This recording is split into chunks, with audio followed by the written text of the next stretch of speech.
Le paysage télévisuel français est actuellement plongé dans la tristesse, suite au décès de Marion Gaime survenu vendredi dernier à l'âge de 84 ans. Depuis 2009, cette actrice était devenue un visage familier du petit écran. Grâce à son interprétation remarquable du personnage d'Huguette dans la série à succès « Scène de ménage », diffusée sur la chaîne M6. En réponse à cette perte inestimable, la chaîne a rapidement pris l'initiative de rendre hommage à son étoile, en proposant un prime exceptionnel de la mini-série, programmée pour ce soir. Les hommages se sont multipliés sur les plateformes de réseaux sociaux et sur les chaînes télévisées, telles que celui de Laurent Ruquier. En ouverture de l'émission « Les enfants de la télé » de ce week-end, pour saluer la mémoire de cette personnalité très appréciée de son entourage. Cependant, Daniel Evenou, âgé de 80 ans, ne faisait pas partie des admirateurs de Marion Gaime.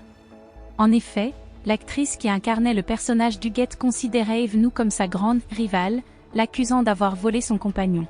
Le compagnon en question n'était autre que le grand Jacques Martin, célèbre animateur avec qui Marion Gaime avait partagé sa vie pendant 4 ans, de 1968 à 1972, avant que ce dernier ne refasse sa vie avec Daniel Evenou. Cette dernière avait été particulièrement touchée par les critiques de sa rivale lors d'une émission de Jordan Deluxe.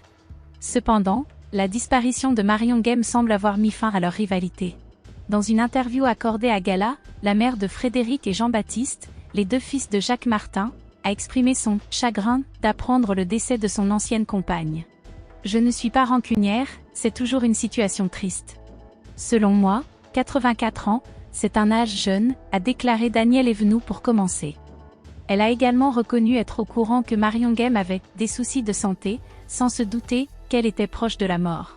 Bien que la comédienne ne paraisse pas prête à pardonner les propos de sa rivale, tenus ces dernières années, elle n'est pas insensible pour autant à la tragique disparition de cette dernière.